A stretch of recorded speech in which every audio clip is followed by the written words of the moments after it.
Okay. We have discussed about this kind of micro sensor and give you a lecture about this how the micro sensor works, and then of course we also give you this kind of watch this kind of video about how this kind of I believe this kind of video would be much easier for you to understand about this kind of key fabrication process, so that of course I understand that our midterm exam will coming very soon, and also our the quiz will be announced. So I don't. Do you have any question? I already make clear on our Canvas website about the policy for the midterm exam. So do you have any question about this kind of midterm exam? Hello, any question? No problem.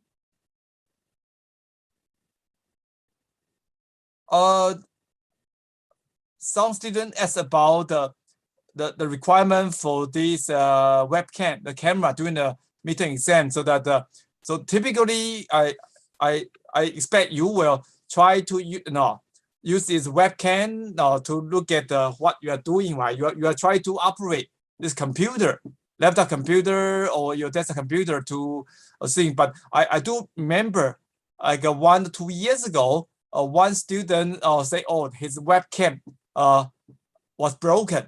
So that the bottom line is make sure if you have problem about webcam, you should fix the problem. Don't say, oh, my webcam was broken and I cannot turn on the webcam. So this is the first bottom line. Please do double check about your webcam. Why for the computer, for your computer. So that's the first thing you need to make sure it's working. No, okay. So this is something I don't want. Or say something you say your webcam doesn't work and then you cannot turn on this kind of camera. So again, the key thing is you need to follow our UST policy. Make sure that I do understand some students may complain about this possible potential this kind of cheating problems, so that we need to make clear that you understand this kind of policy, right, according to our UST policy, so that you cannot, right, any kind of cheating is not allowed, and then so that of course we do have using Canvas to do the shuffling of the crashing. Okay, every students this kind of Canvas exam, it will be different. The sequence will be different, so that if you copy your classmates thing, most likely those will be wrong. So that thing again, I think I just make sure that you understand this kind of policy, so that again, do you have any question for this thing, so that any question?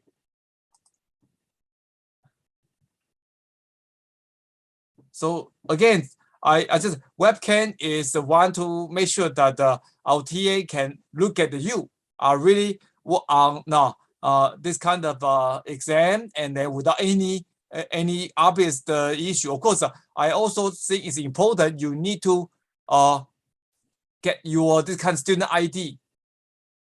Remember when because online, so that I don't know if you or the other try to take exam. So you have forgot. I said you have to bring this kind of student as your student ID. Okay, ID with you during the exam. So that's also something during this kind of meetings. This is become also another quite important thing, because I don't know if you or the other take the exam. So that's something. So that of course I will ask the TA. Now you may try to show your student ID in the beginning, right? So that at least let TA do double check. Okay. Yeah. I forgot. I should also make clear in our announcement. Yeah.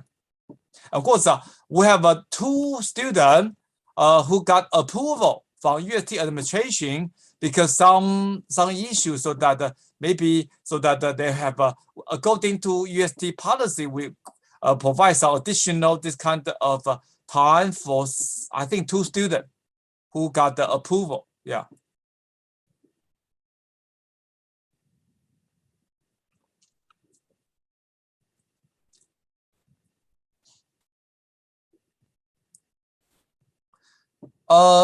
Okay, one student asks, if the MC question will show on the same page.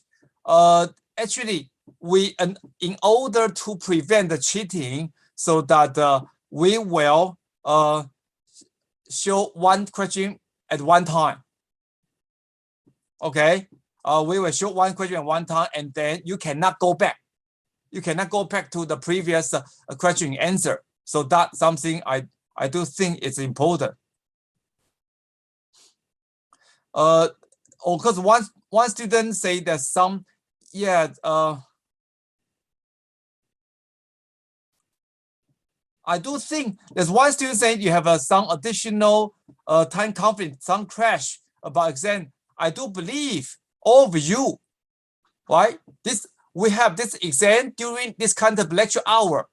I don't think how come you have additional time conflict, time crash? I don't understand. There's one student say you have some time crash. We are doing this kind of online lecture for mechanical 1905. If your time crash, I think it's your problem. I don't believe the other professor will have some special time for during this kind of lecture hour. So that I want you to understand. So we have this kind of exam during the lecture hour, lecture session. If you have time conflict, you have other course, then you cannot take this course. You can take either one of these courses. So that I don't know why one student say of some time crash about this kind of with the other kind of course or exam. If you really have thing, I will please let me know or let you know. So that I may also talk to the other professor who will have this kind of exam at the same time conflict. I don't believe this is will happen. Okay.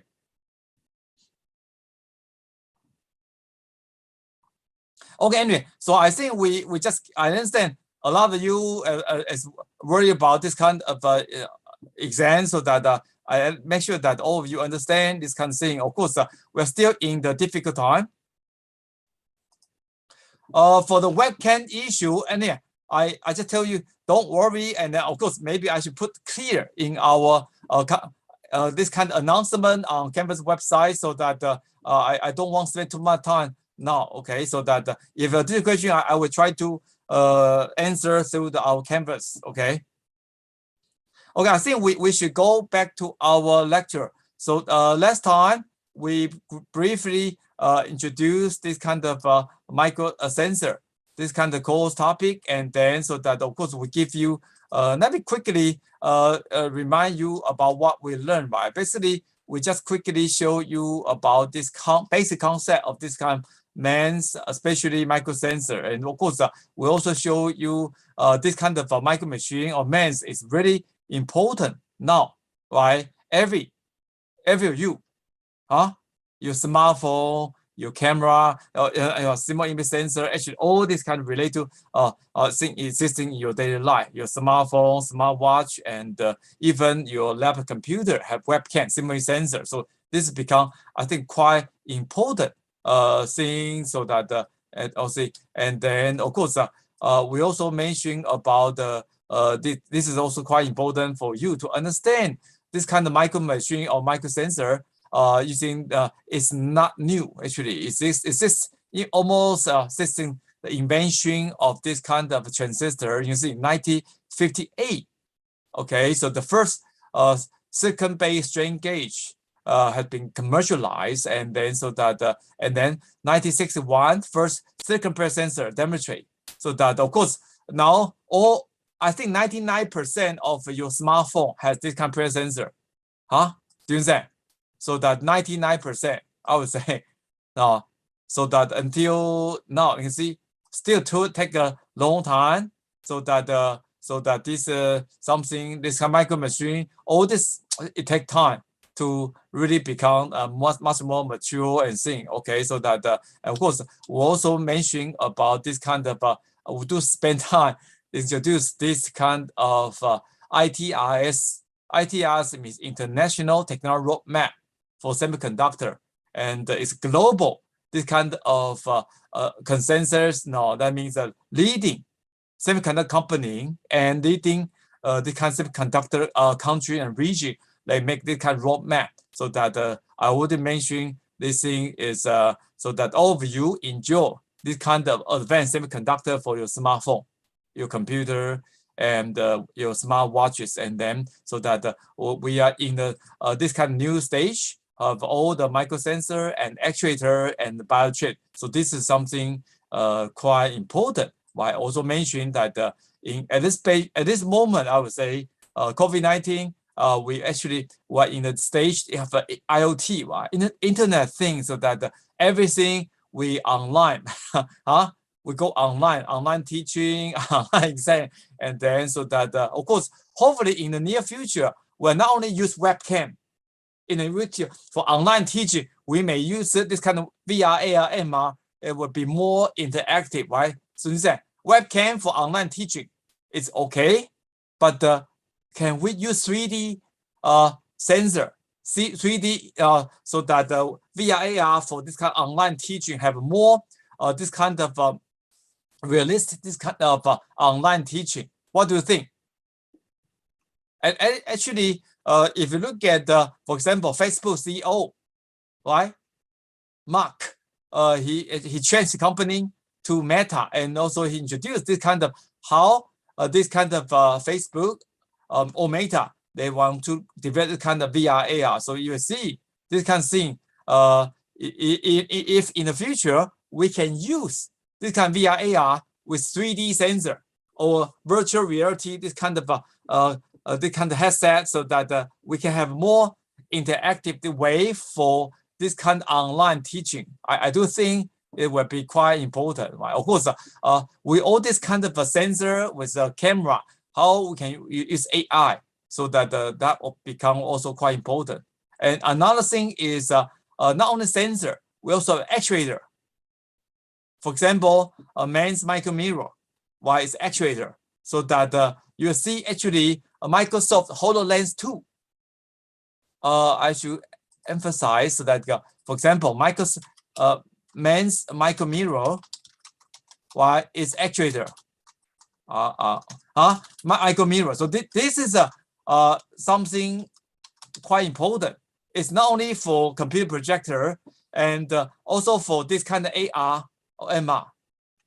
So that if you look at Microsoft, this kind of HoloLens 2, actually they use this kind of micro mirror, okay, for their this kind of AR system, okay, for this kind of AR, okay.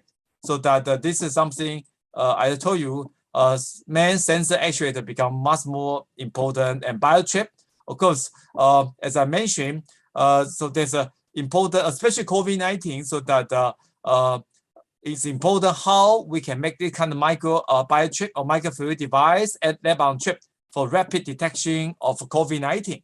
Right? Or I do have an ongoing project, plasmonic PCR chip integrated with biosensor using this kind of TSMC semiconductor biosensor for rapid detection of this kind of COVID-19, this kind of RNA. So this is something I would say is quite important in okay. And okay, so I think we also let you to see this kind of a video about this kind of how this kind of micro machine work, and then also I would say quickly show you about data fabrication, right? So that again, we are in this kind of a spatial thing, not only smartphone, but smart watches and smart car, smart building. So that I just emphasize that especially this course related to the building, while we talk about smart building, intelligent building, so that how we have low cost micro sensor for